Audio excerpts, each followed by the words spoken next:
I'm Jeanette, 64 years old, and a widow who raised my son Michael all by myself after losing my husband when Michael was just 12. I've always been there for him, supporting his every dream and need. My beautiful $940,000 house that I worked my entire life to pay off became the center of an ugly betrayal. I never imagined my own son would publicly humiliate me at his wedding simply because I refused to give him my home. Michael and his wife Amanda had been planning to take possession of everything I owned. If you're going through family troubles too, please subscribe and let me know in the comments where you're watching from. Family betrayal cuts deeper than any other pain. My story begins long before the wedding disaster. I came from a working-class family in Michigan, met my husband Robert when we were both just 22, and got married within a year. We were young and in love with big dreams, but small bank accounts. Robert was a dedicated electrician, and I worked as a nurse at the local hospital. We saved every penny for 5 years before we could afford a modest down payment on our first and only home. The house wasn't much back then. A 3-bedroom, 2-bathroom ranch-style home in a developing neighborhood on the outskirts of town. We paid $150,000 in 1992, which stretched our budget to the absolute limit, but we were building our future together. The mortgage payments were steep, but we made it work by cutting corners everywhere else. Our neighborhood was nothing special at first. There were empty lots between houses, a few small businesses struggling to stay afloat, and schools that were adequate but not exceptional. None of that mattered, though. It was our little piece of the American dream, and we planned to grow old there together. Robert never got that chance. When Michael was 12, Robert suffered a massive heart attack while at work. By the time they got him to the hospital, it was too late. I was the nurse on duty that day, something that haunts me still. One minute I was tending to another patient, the next, I was being called to the emergency room where my husband lay unresponsive. Despite everyone's best efforts, including my own, he was gone within the hour. Suddenly, I was a 38-year-old widow with a 12-year-old son and a mortgage I couldn't afford on my single income. Those first few years were almost impossible. I picked up double shifts whenever I could, working 16-hour days several times a week. I'd come home exhausted, help Michael with his homework, make sure he had dinner, and then collapse into bed, only to do it all again the next day. What kept me going was knowing that every extra shift, every missed holiday, every moment of exhaustion was an investment in my son's future. I wanted Michael to have everything Robert and I had dreamed of giving him. I wanted him to go to college, something neither Robert nor I had the opportunity to do. While I was focused on survival, something unexpected happened in our little neighborhood. A major tech company built their headquarters just 3 miles from our house. Suddenly, property values started climbing. New restaurants, shops, and parks appeared. The struggling schools received funding and improved dramatically. Our once modest neighborhood became increasingly desirable. By the time Michael was ready for college, our $150,000 home was worth close to $500,000. I could have sold it and downsized using the profits to fund his education. But this house held every memory I had of Robert. It was the last place he'd been alive and happy. I couldn't bear to part with it. Instead, I took out a second mortgage and dipped into what little savings we had. Michael got accepted to a prestigious private university with a partial scholarship. I covered the rest, sending nearly every spare dollar to ensure he received the education we'd always wanted for him. Michael flourished in college. He made friends with students from wealthy families, joined a fraternity, and developed expensive tastes I couldn't understand. During his visits home, he'd comment on how small our house seemed compared to his friends' parents' homes. I tried not to take it personally. After all, he was young and experiencing a world very different from the one he grew up in. After graduation, Michael struggled to find work in his field. The economy had taken a downturn, and even with his expensive degree, jobs were scarce. For 3 years, he lived at home with me, working retail jobs he considered beneath him. I continued supporting him financially, paying off his student loans, covering his car insurance, cell phone bill, and giving him spending money. During this time, our neighborhood continued to transform. More tech companies moved in, bringing highly paid employees who wanted homes nearby. Property values soared again. By the time Michael was 30, our house was worth over $800,000. Finally, Michael landed an entry-level position at a marketing firm. He moved into his own apartment, though I still subsidized his rent. I was proud of him for taking this step toward independence, even if it wasn't complete. 4 years ago, Michael met Amanda at his workplace. She was beautiful, ambitious, and came from a family with money. When he first brought her home to meet me, she seemed sweet. She complimented my home, asked questions about my nursing career, and brought an expensive bottle of wine as a gift. But there was something in the way she looked around my house, assessing everything with calculating eyes, that made me slightly uncomfortable. I brushed it off as my imagination just happy to see Michael happy. After meeting Amanda, Michael's career suddenly accelerated. He received promotions and raises in rapid succession. Later, I would learn that Amanda's father had connections at the firm. At the time, I was simply proud of my son's accomplishments. As their relationship progressed, I noticed changes in Michael. He and Amanda lived a lifestyle far beyond what their salaries should allow. Designer clothes, luxury vacations, expensive restaurants. When I expressed concern about their spending, Michael brushed me off, saying Amanda's parents helped them out. They began making comments about my big empty house whenever they visited. "Mom, what do you need all this space for?" Michael would ask. "It's just you rattling around in here." Amanda would chime in, "This neighborhood has gotten so exclusive. It's a shame this beautiful property isn't being used to its full potential." I didn't realize then that they weren't making casual observations. They were setting the stage for what would come next. The first clear sign of trouble came when Michael and Amanda announced their engagement at a dinner in my home. I'd prepared Michael's favorite meal and opened a bottle of champagne to celebrate. After the announcement and initial congratulations, Amanda began talking about their future together. "We're so excited to start our life together," she said, twirling her massive diamond ring. "But we definitely need more space than our current place. We're thinking about our future family, you know." Michael nodded enthusiastically. "We've been looking at houses in this neighborhood, actually. The prices are insane, though." Amanda sighed dramatically. "Everything decent is at least $1.2 million. It's so frustrating when there are people sitting on valuable properties they don't even fully use." Her gaze traveled meaningfully around my living room, and I felt a chill despite the warm spring evening. I changed the subject to wedding plans, but the moment stayed with me. Over the next few weeks, Amanda began calling me regularly, something she'd never done before. At first, I was touched by her apparent desire to bond with her future mother-in-law. But the conversations inevitably turned to questions about my will, my retirement plans, and whether I had considered what would happen to the house if something happened to me. "Michael is your only child, right?" she asked during one such call. "So naturally everything would go to him anyway. Have you made that official, with a will?" I assured her I had my affairs in order but didn't share details. In truth, I had a simple will, leaving everything to Michael. But Amanda's questions made me uneasy enough to reconsider that arrangement. Around this time, Michael began growing distant. Weeks would pass without a visit, and he rarely called unless they needed something. When they did visit, Amanda would walk through the house commenting on what she would change, as if my home were already hers to renovate. "These walls should come down for an open-concept living space," she'd say, or, "This bedroom would make a perfect nursery someday." 6 months after their engagement, they invited me to dinner at their apartment. After an awkward meal where they seemed nervous and exchanged meaningful glances, Michael finally cleared his throat and said, "Mom, we want to talk to you about something important." Amanda reached for his hand in a show of support. "We've been thinking about your future, Jeanette." "My future?" I asked, confused. Michael nodded. "You're not getting any younger, Mom. This house is too big for you to maintain. All those stairs, the yard work, the cleaning." "I manage just fine," I said defensively. "I'm only 63, not invalid." Amanda jumped in. "Of course you're not, but wouldn't it be nice to downsize to something more manageable? A cute condo, maybe. One-level living, no maintenance worries." I felt a growing discomfort as I realized where this conversation was heading. "I love my home. I have no interest in moving." Michael frowned. "Mom, be practical.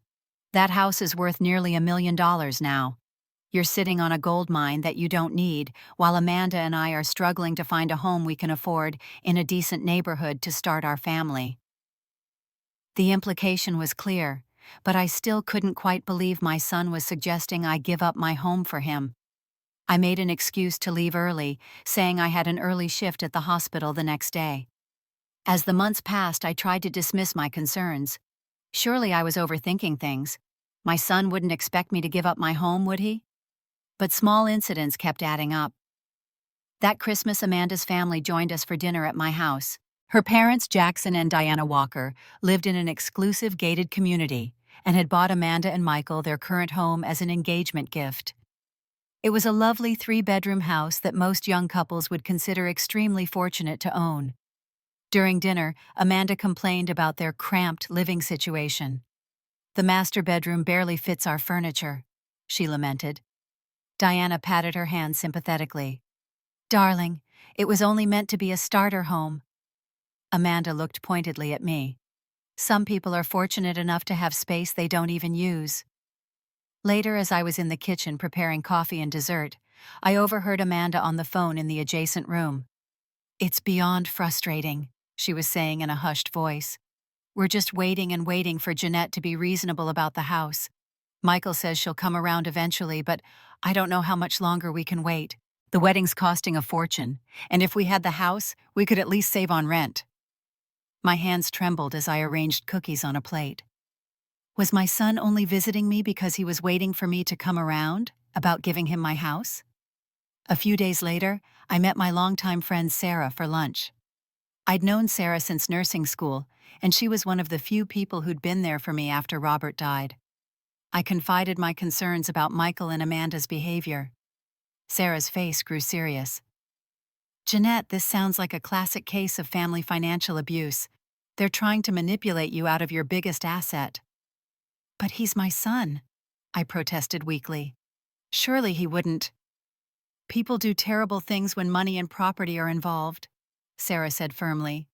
"Even family, especially family. You need to protect yourself." I spent the next several weeks in an internal struggle. Part of me wanted to believe my son had my best interests at heart. The other part recognized the warning signs Sarah had pointed out. I began paying closer attention to Michael and Amanda's behavior, trying to determine their true intentions. The situation escalated dramatically about 6 months before the wedding. Michael and Amanda came over unannounced one Sunday afternoon. Amanda was carrying a folder full of papers and looking unusually determined. "Mom, we need to have a serious conversation," Michael said as they sat down at my kitchen table without waiting for an invitation. Amanda opened her folder and pulled out what looked like legal documents.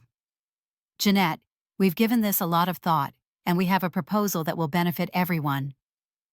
My stomach tightened with anxiety as Michael explained their plan. They wanted me to sign over my house to them before the wedding. In exchange, they would allow me to continue living there in a mother-in-law suite they would create by renovating my basement. "You're getting older, Mom," Michael said in a tone one might use with a child. "Eventually you're going to need care. This way we can be there for you, while also having the space we need for our future family." I stared at them in disbelief. "You want me to give you my house and move into my own basement?" Amanda smiled as if I'd just said something amusing. "We'd make it really nice for you. New flooring, a small kitchenette, your own bathroom.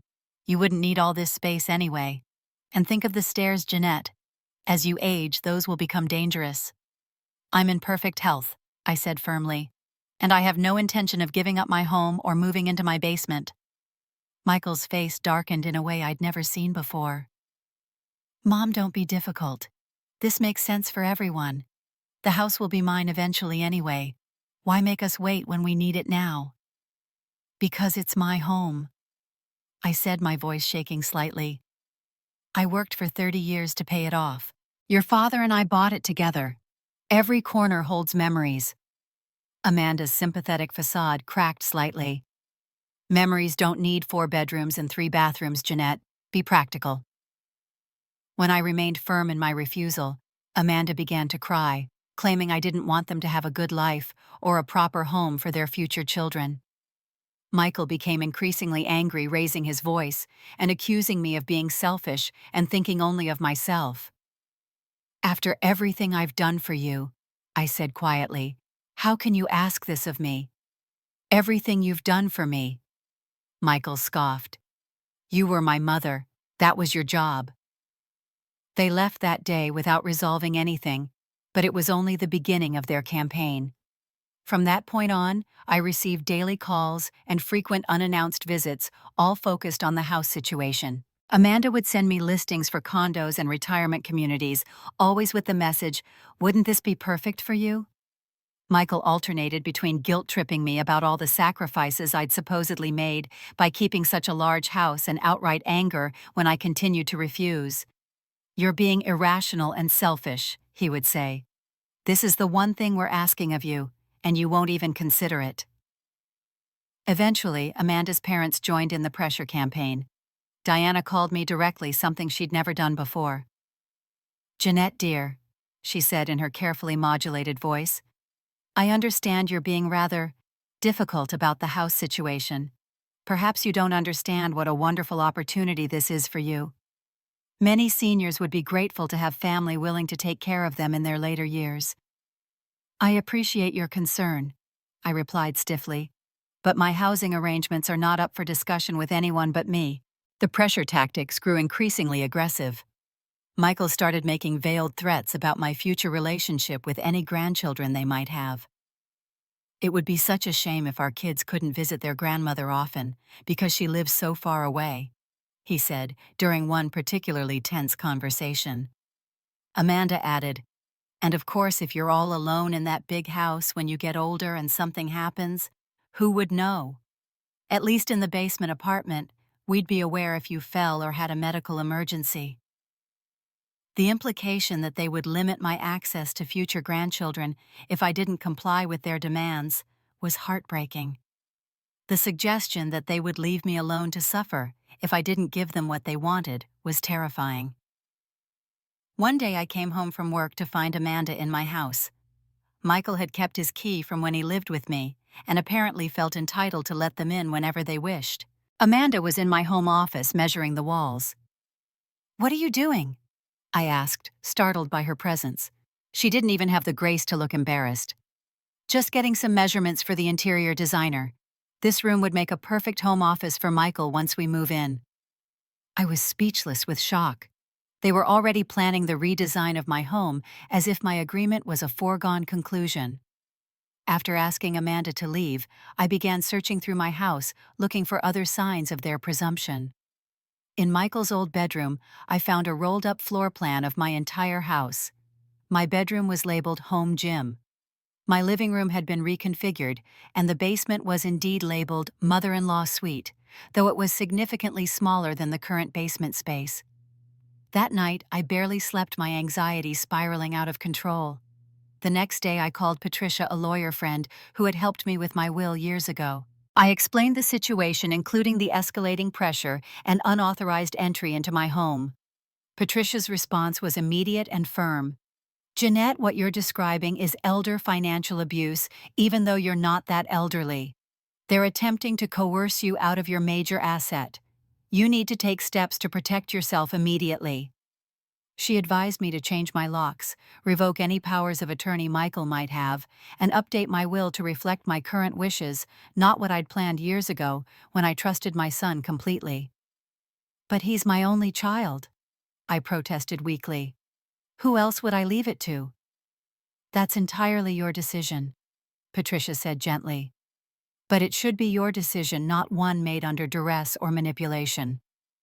Despite the growing evidence of Michael and Amanda's true intentions, some part of me still hoped there was an explanation that didn't mean my son was trying to take advantage of me. I decided to stand firm, but continue our relationship, hoping they would eventually respect my decision.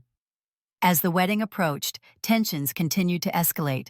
Amanda's wedding plans grew increasingly extravagant, with a budget exceeding $100,000 paid primarily by her parents. Despite this, I offered to help with planning and preparations, thinking it might improve our strained relationship. Amanda politely but firmly declined my offers. "We have a very specific vision," she explained. and a professional wedding planner handling everything. I was hurt, but not entirely surprised by the exclusion. What did surprise me was discovering through a mutual acquaintance that they had listed my address on their wedding registry website as their future home address. When confronted, Michael was unapologetic. "We're just being practical, Mom. We'll be moving in there eventually, so why not have wedding gifts sent directly to our permanent address?" "This is not your permanent address," I said firmly. "This is my home, and I have no plans to leave it." Michael's frustration was palpable. "We've been telling everyone we're moving into the house after the wedding. Do you have any idea how embarrassing it will be if we have to tell them you changed your mind?" "I never agreed to this in the first place," I reminded him. "You can't change your mind about something you never agreed to." But the damage was already done. At Amanda's bridal shower, which I was invited to primarily because it would have looked strange to exclude the groom's mother, several of her friends approached me to ask about my moving plans. "Amanda mentioned you're downsizing to a lovely condo," one woman said. "How exciting to start fresh at your age," another asked. "Will you be taking any furniture with you, or is Amanda getting to do a complete redesign?" Each comment felt like a slap in the face. They had been systematically telling everyone in their circle that I had agreed to give them my home. The narrative they'd created made me sound like a willing and happy participant in their plan, eager to downsize and simplify my life. The isolation grew as Michael apparently told extended family members that I was being difficult about the house situation. Relatives who had previously kept in regular contact suddenly became distant. When I reached out, they seemed uncomfortable, clearly having heard only Michael's side of the story. A week before the wedding, Amanda's mother called me directly. "Jeanette, I know we haven't always seen eye to eye, but I'm calling as one mother to another. Michael and Amanda are starting their life together, and a gesture of goodwill from you would mean the world. Have you considered gifting them the house as a wedding present? You could sign the papers at the reception. Wouldn't that be a beautiful moment?" I was stunned by her audacity. "Diana, I've worked my entire life for this house. It's not a wedding gift. It's my home and my future security." She sighed as if I was being particularly dense. "Well, I tried. Don't say we didn't give you every opportunity to do this the easy way." The implied threat in her words sent a chill through me, but I tried to dismiss it as melodrama. At the rehearsal dinner the night before the wedding, I arrived to find myself seated at a table near the back of the restaurant, far from the main family table, where Michael, Amanda, and her parents sat with the wedding party. When I asked the wedding coordinator about the seating arrangement, she seemed confused. "I was told you preferred to sit separately," she explained. "Something about an ongoing family disagreement." I assured her I had no such preference, but didn't want to create a scene by insisting on a seat change. Throughout the dinner, I felt like an unwelcome outsider, rather than the mother of the groom. Michael barely acknowledged my presence, stopping by my table only briefly to ask with pointed emphasis if I had any special announcements I wanted to make at the wedding. "Like what?" I asked, genuinely confused. "Oh, I don't know," he said with false casualness. "Any decisions you've come to about family matters, property matters." When I assured him I had nothing of the sort to announce, his smile tightened. "That's disappointing, Mom. Really disappointing." As people began to leave the restaurant, I overheard Amanda telling her bridesmaids, "Just wait until you see what we're doing with the house. We'll be hosting Christmas there this year, and you won't even recognize it once our renovator is finished." The casual certainty with which she discussed her plans for my home was the final straw. I decided I needed to have one last conversation with Michael before the wedding. I asked him to step outside with me for a moment. "Michael, I need to be absolutely clear about something," I said once we were alone. "I am not giving you my house. Not now. Not after the wedding, not ever. It's my home, and I intend to live in it for as long as I'm able."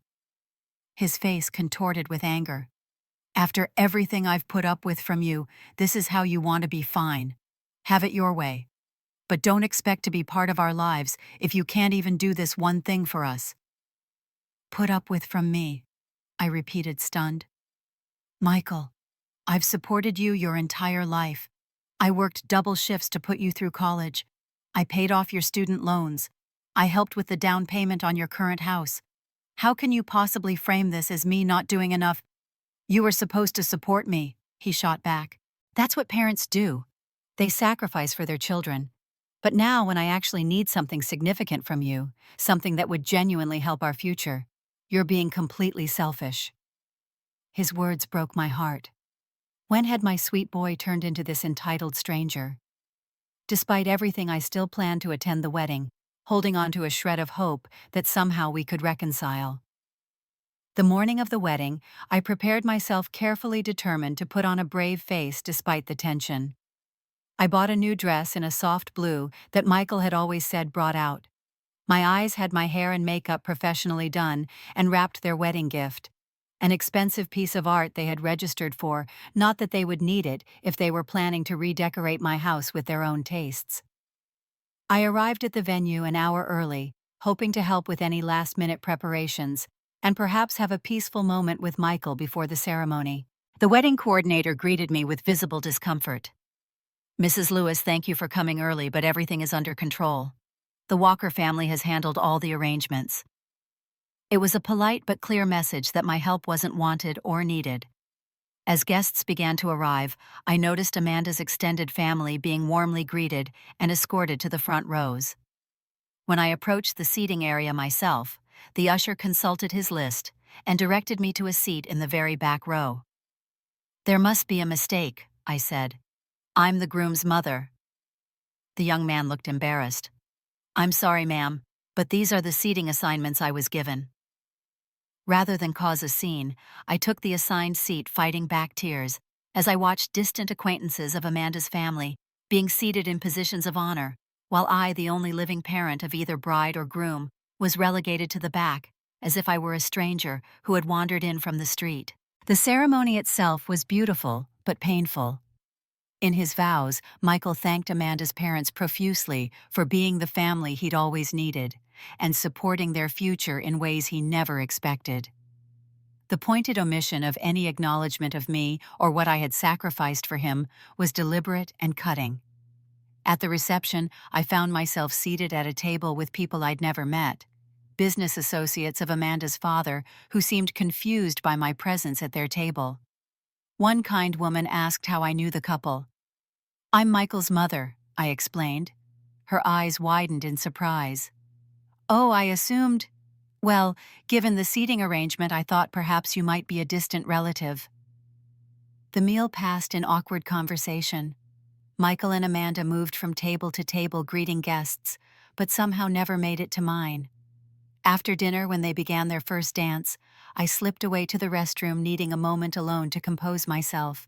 When I returned, I decided to make one last attempt to connect with my son on his special day. I approached as he stood momentarily alone near the bar, Amanda having been whisked away by her bridesmaids for photos. "Michael," I said gently, "you and Amanda look beautiful today. I'm happy for you both." For a brief moment, his face softened, and I saw a glimpse of my boy. Then his expression hardened again. "Have you reconsidered the house situation, Mom? Today would be the perfect day to make the announcement." My heart sank. Even on his wedding day, all he cared about was getting my property. "Michael, I've been clear about this. I'm not giving up my home." His voice rose, drawing attention from nearby guests. "Why are you being so stubborn? It's just a house. We need it more than you do." I tried to keep my voice low and calm. "It's not just a house to me, Michael. It's my home. It's where your father and I built our life together. It's where I raised you. And it's my financial security for the future." "Financial security?" he scoffed loudly. "You're sitting on $1 million property while Amanda and I can barely afford a decent place to raise a family." By now, several guests had stopped their conversations to watch our exchange. Amanda, noticing the commotion, hurried over with her parents in tow. "What's going on?" she demanded, looking between Michael and me. "Mom's still refusing to be reasonable about the house," Michael said, his voice carrying across the nearby tables. Amanda's face flushed with anger. "Today of all days, you couldn't just give us this one gift to start our marriage?" Her father stepped forward, putting his arm around her protectively. "Is there a problem here?" "Jeanette is being selfish," Amanda announced loudly to the growing audience. "She's hoarding a valuable property she doesn't need, while Michael and I struggle to find a suitable home." I felt dozens of eyes on me, judging me based on this one-sided portrayal. "That's not what's happening," I said, but my voice sounded weak even to my own ears. Michael's next words cut deeper than any before. "If you can't support us in this, then you're not welcome here. This is our wedding day, and you're ruining it with your selfishness." "I've supported you your entire life," I said, fighting to keep my composure. "I've given you everything I possibly could." "Except the one thing we actually need," Amanda interjected. "A proper home." Michael looked at me with cold eyes I barely recognized. "You need to leave. Now. Unless you're ready to sign the papers we've prepared." I stood frozen in shock. "You brought property transfer papers to your wedding?" Amanda's father signaled to security personnel stationed near the door. "I think it's best if you go, Mrs. Lewis. You're upsetting the bride and groom on their special day." Two large men in suits approached us. Michael turned away from me without another word, taking Amanda's hand and leading her toward their friends, who closed ranks around them protectively. "Ma'am," one of the security guards said quietly, "we need to escort you out." In a daze, I collected my purse from my table and allowed them to lead me through the whispers and stares of the other guests. No one spoke up for me. No one came to my defense. To them, I was just a selfish old woman refusing to help her son. The drive home was a blur of tears. I kept replaying Michael's cold eyes and harsh words, wondering how we had come to this point. How had my sweet little boy, who once made me Mother's Day cards with handprints and told me I was his hero, become someone who would publicly humiliate and eject his mother from his wedding? When I pulled into my driveway, the sight of my beloved home brought fresh tears.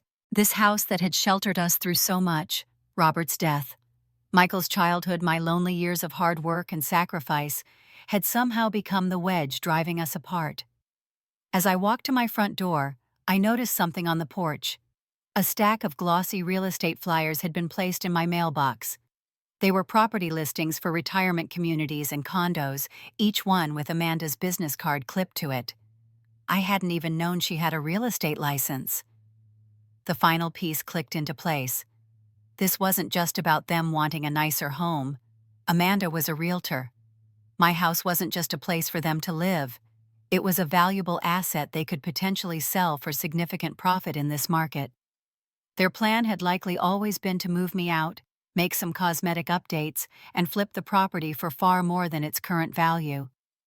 The realization that my son saw me not as a mother to be cherished, but as an obstacle to wealth, made me physically ill. I barely made it inside before collapsing in tears on the kitchen floor. The real estate flyers scattered around me like evidence of their betrayal. The morning after the wedding, I woke up with swollen eyes and a heaviness in my chest that made it difficult to breathe.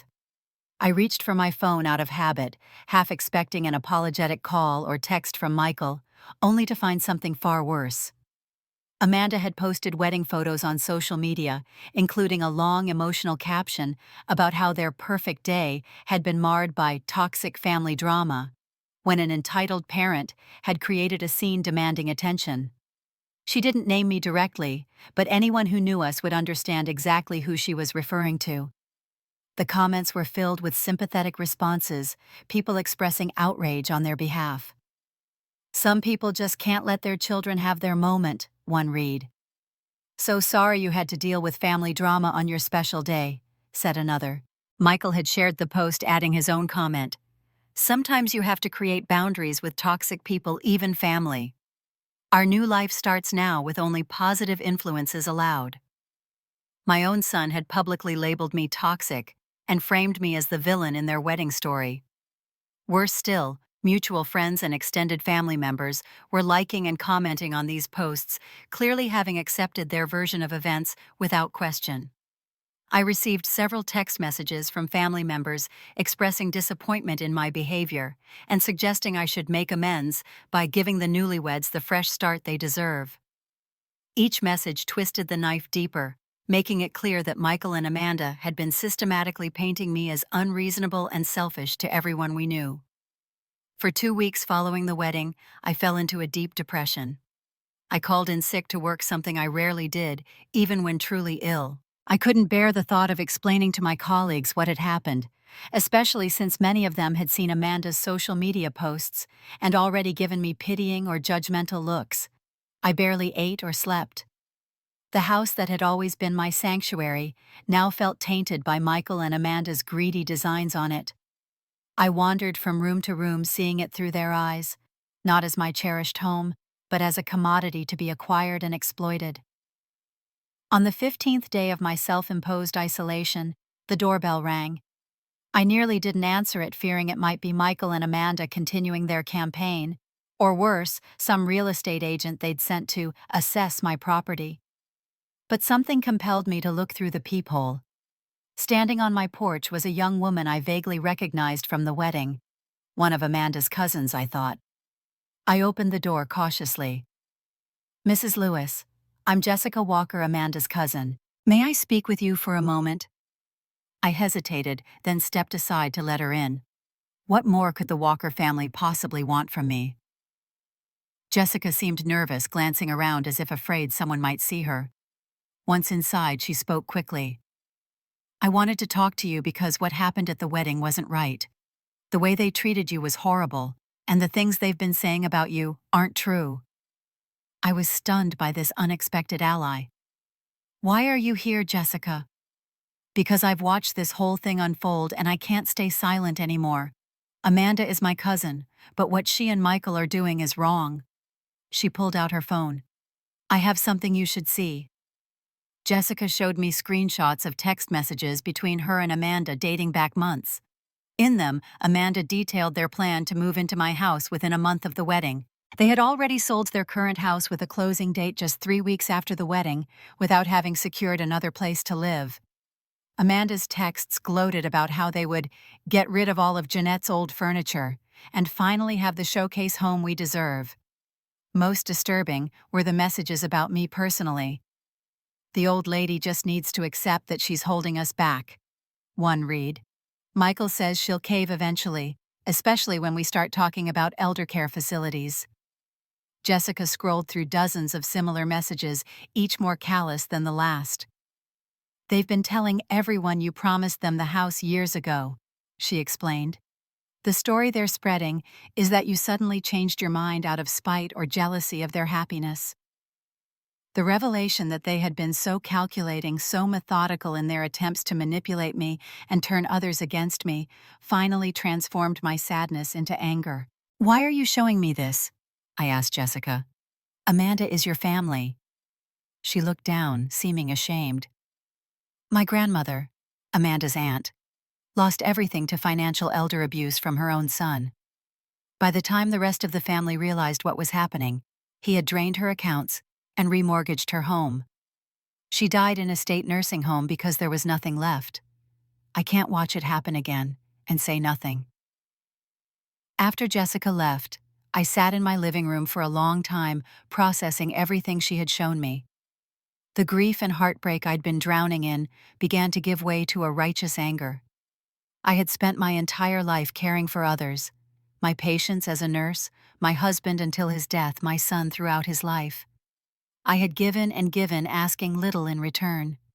Now, in what should be my golden years, my own son was trying to take the one thing I had worked hardest for: my home and financial security. The next morning, I called Patricia, my attorney friend, and scheduled an appointment. "I'm ready to take action," I told her. "I need to protect myself." Patricia helped me create a comprehensive plan. First, we set up a living trust for all my assets, including the house, with specific provisions that excluded Michael from inheriting the property. Instead, I designated several charities I cared about as the eventual beneficiaries. "This doesn't mean you can't change your mind later," Patricia explained, "but it protects your assets from any claims or pressure in the meantime."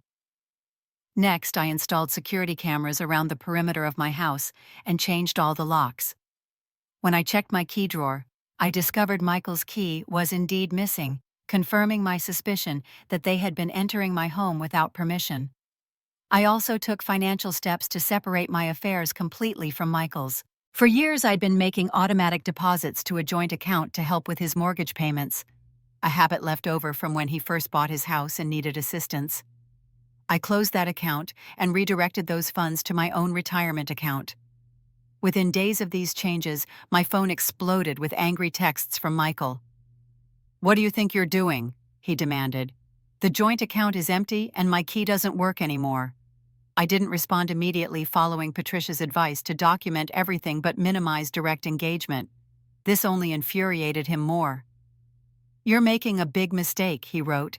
"If you can't take care of yourself anymore, there are facilities for people like you. Is that what you want? To end up in some state-run nursing home when you get older?" The thinly veiled threat might have terrified me weeks ago. Now it only strengthened my resolve. I forwarded the message to Patricia, who added it to the growing file of evidence of their behavior. A few days later, Amanda's parents showed up at my door unannounced. I viewed them through the new security camera before deciding whether to answer. "Jeanette, we know you're in there," Diana called through the door. "We just want to talk reasonably about this situation." I opened the door, but remained standing in the doorway, blocking their entry. "There's nothing to discuss," I said firmly. "My home is not for sale or transfer, and my finances are my private business." Jackson Walker attempted to use his imposing height to intimidate me. "You're putting Michael and Amanda in an impossible position. They've already sold their house. Where do you expect them to live?" "That sounds like a problem they created for themselves," I replied, surprised by my own steadiness. "Perhaps they should have secured a new home before selling their current one." Diana's smile was tight with anger. "Be reasonable, Jeanette. Family helps family. You won't be able to maintain this house as you get older anyway." "I appreciate your concern for my future," I said, not bothering to hide my sarcasm. "But I'm quite capable of making my own housing decisions. Now I'll have to ask you to leave my property." "This isn't over," Jackson warned as they reluctantly turned to go. "Actually, it is," I called after them. "And please let Michael and Amanda know that any further attempts to pressure, threaten, or manipulate me will be documented and may have legal consequences." As I closed the door, I felt a strange sense of empowerment. For the first time since this ordeal began, I was taking control of the narrative and protecting what was mine. The sorrow was still there. I doubted I would ever fully recover from my son's betrayal. But it was no longer paralyzing me. 3 months after the wedding, I received a piece of mail addressed to Michael and Amanda, but delivered to my house by mistake. I was about to write "not at this address" on it, when I noticed it was from their mortgage lender. The envelope window revealed it was a foreclosure notice. I set it aside, not opening it, but troubled by its implications. Had they truly been counting so completely on getting my house that they had neglected their own mortgage payments? Around the same time, my neighbor Helen told me she had encountered Amanda at the grocery store. She was telling everyone who would listen about how you'd abandoned Michael as a child and were now vindictively keeping them homeless. Helen reported, looking uncomfortable. "I know it's not true, of course, but she's really trying to damage your reputation in the community." Instead of retreating further into isolation and depression, I made a conscious decision to reclaim my life and connections. I began volunteering at a local youth center, working with teenagers who needed adult guidance and support. The irony wasn't lost on me. I was still nurturing young people, just not my own son, who had rejected my love. Through the youth center, I met other volunteers my age, many of whom had experienced their own family difficulties. We formed an informal support group for seniors dealing with family estrangement or financial abuse. Sharing my story and hearing others helped me realize I wasn't alone, and that standing my ground was the right decision, not just for me, but for other older adults facing similar pressures. Sarah, my faithful friend, who had warned me early on about Michael and Amanda's intentions, helped me reclaim my house emotionally. Together we repainted several rooms, rearranged furniture, and created a home office in the spare bedroom, where I could pursue my interest in writing. Each change made the space feel more definitively mine again, washing away the taint of Michael and Amanda's designs on it. I reconnected with old friends I had neglected in recent years, partly because of my focus on Michael, and partly because of the shame I felt over our estrangement. To my surprise, most were entirely supportive once they heard my side of the story, many sharing that they had found Amanda off-putting, or Michael changed since meeting her. 6 months after the wedding, I was in a much better place emotionally and socially when Michael appeared unexpectedly at my door one afternoon. The security camera showed him standing alone, looking less confident than I remembered. I considered not answering, but curiosity won out. I opened the door, but remained in the doorway, making it clear he wasn't invited inside. "Mom," he said, his voice softer than it had been in our recent interactions. "Can we talk?" "We're talking now," I replied neutrally. He shifted uncomfortably. "I mean, privately. Inside." "I prefer we talk here," I said firmly. Michael sighed. "I came to apologize. The way things happened at the wedding, it got out of hand. I shouldn't have asked security to escort you out." I waited for more, but apparently that was the extent of his apology. Regret over the public nature of the humiliation, not the months of manipulation and pressure that led to it. "Is that all?" I asked. He looked surprised. "Well, yes. I thought we could start fresh. Put all this behind us." "And what about the house?" I asked directly. "Have you and Amanda found a new place to live?" His expression confirmed what I suspected. This wasn't about reconciliation. It was another attempt to solve their housing problem. "We've had some financial setbacks," he admitted.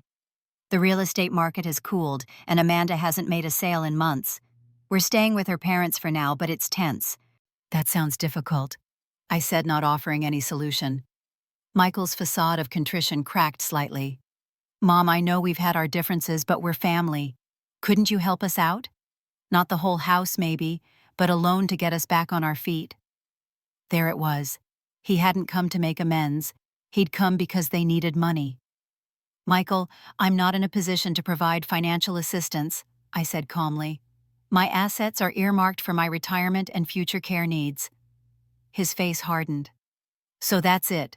After everything, you're just going to let us struggle while you live alone in this huge house. Your current situation is a result of your own choices," I said, fighting to keep my voice steady. "You and Amanda decided to sell your home before securing another place to live. You chose to stop making mortgage payments. You opted to spend excessively on a wedding rather than securing your housing first." "We thought we had a solution," he exclaimed. "We thought you'd be reasonable." "Reasonable would have been asking if I wanted to sell my home, not demanding I give it to you and move into my own basement," I pointed out. "Reasonable would have been accepting my answer the first time, not mounting a months-long campaign of pressure and manipulation." Michael's expression turned ugly. "You'll regret this, Mom. When you're old and alone with no one to care for you, you'll wish you'd made different choices." "I'm already alone," I said quietly. "You made that choice for me when you decided my value was in my property, not in my love." I closed the door before he could respond, leaning against it as tears threatened to fall. Despite everything, some part of me had hoped he had come to genuinely reconcile. The confirmation that his only interest was still financial cut deep, but not as deeply as it once would have. In the months that followed, I continued building my new life. I expanded my volunteer work, took a painting class I'd always been interested in, and even planned a trip to Italy with Sarah and 2 other friends from our senior support group. I updated my will to leave my house to the youth center that had helped me heal, knowing the proceeds from its eventual sale could fund their programs for years to come. I occasionally heard updates about Michael and Amanda through mutual acquaintances. They had moved to another state where Amanda's parents had purchased a condo for them. Michael had lost his job. Whether quit or fired wasn't clear. And Amanda was struggling to establish herself in a new real estate market. Their marriage was reportedly strained by financial pressures and the failure of their plan to acquire my house. Almost a year after the wedding disaster, Michael called me. Our conversation was brief and surprisingly civil. He didn't ask for money or the house, instead seeming to want to establish some minimal contact. I remained cautious, but allowed for the possibility that he might, with time and distance, recognize the harm he had caused and genuinely wish to repair our relationship. "I can't forget what happened," I told him, "but I'm your mother and I'll always love you.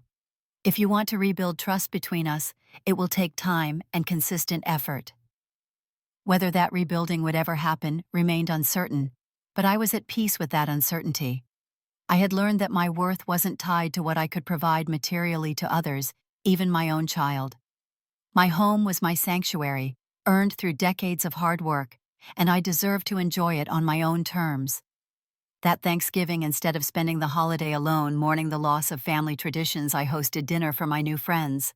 Sarah, several members of our senior support group, and 2 young people from the youth center who had nowhere else to go. As we sat around my dining room table sharing food and laughter, I realized I had created a chosen family who valued me for myself, not for what I owned or could give them.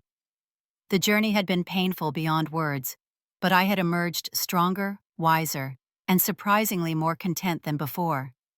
I had learned that sometimes the hardest boundaries to set are with those we love most, but also that those boundaries can be the most important for our well-being and self-respect. Life doesn't always give us the family relationships we hope for, but it does give us the power to choose how we respond to disappointment and betrayal. I chose to rebuild, rather than remain broken, to create joy, rather than dwell in sorrow. In doing so, I found a freedom and peace I never expected on the other side of heartbreak. If you're facing a similar situation with family members who value what you have more than who you are, remember that you deserve respect and consideration. Your home, your possessions, your financial security, these belong to you and you alone until you freely choose otherwise. Have you ever had to set difficult boundaries with loved ones? Share your experience in the comments below. And if this story resonated with you, please like, subscribe, and share it with someone who might need to hear it. Thank you for listening to my journey, and remember, it's never too late to stand up for yourself and create the life you deserve.